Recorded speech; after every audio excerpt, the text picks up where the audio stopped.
Hello viewers, কেমন আছেন সবাই? আশা করি ভিন্ন ভিন্ন প্রযুক্তির মধ্যে থাকতে থাকতে দারুণ কিছু টেক অনুভূতি নিয়ে আছেন। আমি বরাবরের মতো আছি, আর আজকে আপনাদের জন্য নিয়ে আসছি সবার প্রয়োজনীয় এক টপিকস নিয়ে। আজকের ভিডিওতে দেখানো হবে পেন ড্রাইভকে কীভাবে বুটেবল করতে হয়।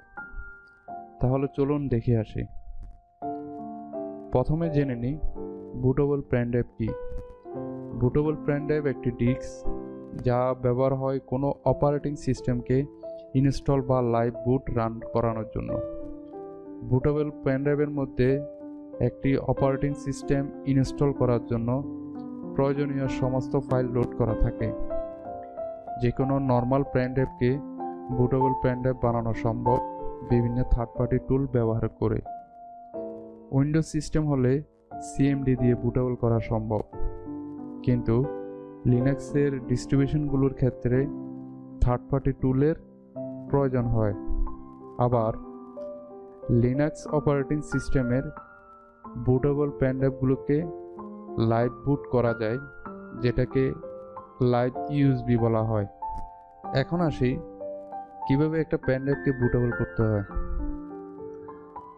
কোনো একটা ইউএসবি পেন ড্রাইভকে বুটেবল করার জন্য অনেক থার্ড পার্টি টুল সফটওয়্যার পাওয়া যায়, যেগুলোর মধ্যে আজকে যে সফটওয়্যারটি ব্যবহার করব সেটা হলো রাফাস। এছাড়াও সিএমডি দিয়ে বুটেবল করা সম্ভব, কিন্তু লিনাক্সের সিস্টেম বুটেবল করতে থার্ড পার্টি টুলের প্রয়োজন হয়।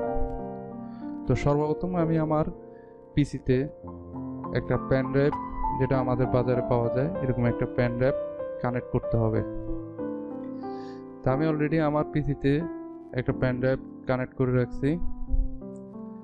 তো আমাদেরকে যেটা করতে হবে সবার প্রথমে সেটা হচ্ছে যে কি রাফাস সফটওয়্যারটা ডাউনলোড করতে হবে।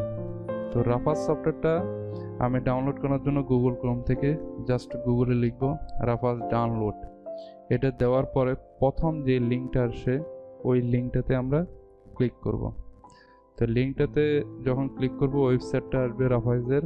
তো এখানে নিচে আমরা রাফাজ নামক যে ফাইলটা আছে ওই ফাইলটা, যেটা হচ্ছে যে কি লেটেস্ট ভার্সন, এটা আমরা ডাউনলোড করে নেব। তা আমি অলরেডি আমার পিসিতে রাফাজ সফটওয়্যারটা ডাউনলোড করে নিয়েছি, এবং আপনারা চাইলে এই পিসিতে এটা ডাউনলোড করে ইনস্টল করে নিতে পারেন।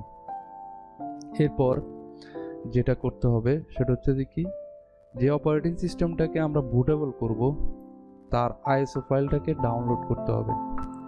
এবার প্রশ্ন আসতে পারে আইএসও ফাইলটা কি? আইএসও ফাইল সম্পূর্ণ সিডি অথবা ডিভিডির বিভিন্ন ফাইলগুলোকে একটা সিঙ্গেল ফাইলে রিপ্রেজেন্ট করে। এক্ষেত্রে একটি অপারেটিং সিস্টেমের বিভিন্ন ফাইলগুলোকে রিপ্রেজেন্ট করবে একটি আইএসও ফাইল। তো আমি এখানে উইন্ডোজ 11 সিস্টেমটা বুটেবল করব, তাই আমি উইন্ডোজ 11-এর আইএসও ফাইলটা ডাউনলোড করে নিব। আচ্ছা, চলুন আমরা উইন্ডোজ 11-এর আইএসও ফাইলটা ডাউনলোড করে নিই। প্রথমে আমরা গুগল ক্রোমটা ওপেন করব। গুগল ক্রোমটা ওপেন করার পর জাস্ট হচ্ছে যে গুগলে লিখব উইন্ডোজ 11 আইএসও ডাউনলোড। এটা দেওয়ার পরে প্রথম যে লিঙ্কটা আসবে ওই লিঙ্কটাতে আমরা ক্লিক করব। এই লিঙ্কটাতে আমরা নিচে জাস্ট হচ্ছে যে কি আমি ল্যাঙ্গুয়েজটা ডাউনলোডটা সিলেক্ট করে দেবো উইন্ডোজ 11। তারপর এখানে ডাউনলোড দিয়ে দিলে এটা ডাউনলোড হয়ে যাবে। তা আমি আমার পিসিতে অলরেডি উইন্ডোজ 11-এর আইএসও ফাইলটা ডাউনলোড করে রেখেছি। তা আমার পিসিতে দেখুন রাফাজ এবং উইন্ডোজ 11-এর আইএসও ফাইল দুইটাই ডাউনলোড করা আছে। তা আপনারা আপনাদের পিসিতে এগুলো ডাউনলোড করে নেবেন। আইএসও ফাইলটা অবশ্য অনেক বড় হয়, যেটা অনেক বড় সাইজের একটা ফাইল, তো এটা একটু ডাউনলোড হতে সময় লাগবে। এরপর আমাদের যে কাজটা করতে হবে সেটা হচ্ছে যে কি রাফাজ সফটওয়্যারটা দেওয়ার পরে যে কাজটা করতে হবে সেটা হচ্ছে যে রাফাজ সফটওয়্যারটা ওপেন হওয়ার পর এরকম একটা ইউজার ইন্টারফেস আসবে। তো এখানে সর্বপ্রথম যে ডিভাইসটা থাকবে এই ডিভাইসটাতে অপশন থেকে আমি আমার পেন ড্রাইভটা সিলেক্ট করব। তা আমি অলরেডি আমার পেন ড্রাইভটা এখানে অলরেডি শো করতেছে, ঠিক আছে। তো শো করার পর আমরা তারপরে যাব হচ্ছে যে কি বুট সিলেকশন অপশনে। তো বুট সিলেকশন অপশন থেকে disk or ISO image please select এখানে সিলেক্ট অপশনে যাব, যাওয়ার পর আমার আইসো ফাইলটা কোথায় আছে ওইটার লোকেশনটা দেখাই দিব। যেমন আমার ডেস্কটপে আছে বুটেবল ফোল্ডারের ভিতরে উইন্ডোজ 11, এই যে আইসো ফাইলটা আমি সিলেক্ট করলাম।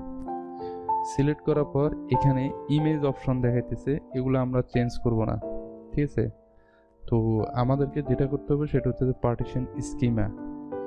তো এটা করার আগে আমি একটা জিনিস দেখাই, যেহেতু আমি আমার এই পিসির জন্য হচ্ছে যে কি পেন ড্রাইভটা বুটেবল করবো বা এই পিসিকে উইন্ডোজ বা অপারেটিং সিস্টেমটা ইনস্টল দেব, সেক্ষেত্রে আমার এই পিসির পার্টিশন স্টাইলটা দেখে নেব। তো এখানে দিস পিসিতে রাইট বাটন ক্লিক হবে, দেন ম্যানেজে যাব। ম্যানেজে যাওয়ার পর আমি ডিস্ক ম্যানেজমেন্টে যাব। ডিস্ক ম্যানেজমেন্টে যাওয়ার পর এই যে ডিস্ক 0 যেটা আছে এটাতে রাইট বাটন ক্লিক করে প্রপার্টিতে যাব। যাওয়ার পর এই একটা উইন্ডো আসবে, এখানে যাব হচ্ছে ভলিউমে। ভলিউম নামক ট্যাবের ভিতরে দেখব এই যে পার্টিশন স্টাইল মাস্টার বুট রেকর্ড, যেটা এমবিআর ফরম্যাটে আছে। তা আমি আমার পিসিতে যেহেতু এমবিআর ফরম্যাটে আছে, আমি এখানে অবশ্যই পার্টিশন স্কিমাটা এমবিআর ফরম্যাটে সিলেক্ট করে দিব। বাকি যে অপশনগুলো আছে বাই ডিফল্ট ভাবে এগুলো থাকবে, ঠিক আছে। File system, cluster size, volume level এগুলো যেভাবে আছে এভাবে থাকবে। থাকার পর এরপরে আমাদের যে কাজটা করতে হবে সেটা হচ্ছে যে কি এখানে স্টার্ট বাটনে ক্লিক করতে হবে।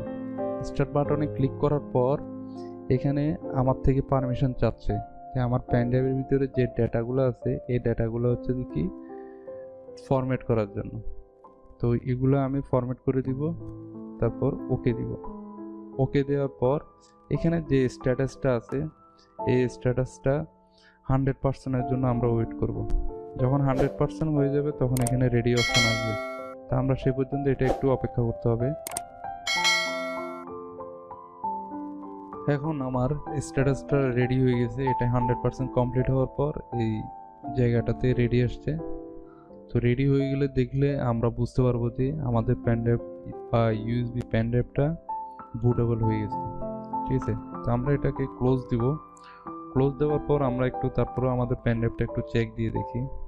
এই যে আমার পেন ড্রাইভটা যেটা হচ্ছে কোকোমা X64 ফ্রি, এটাতে ঢুকে দেখি এই যে টোটাল আমার উইন্ডোজের টোটাল ফাইলটা আমার পেন ড্রাইভের ভিতরে বুটেবল হয়ে গেছে।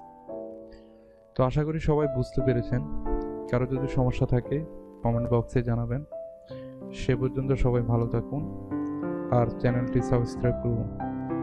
ভিডিওটি ভালো লাগলে বন্ধুদের সাথে শেয়ার করুন। সবাইকে ধন্যবাদ।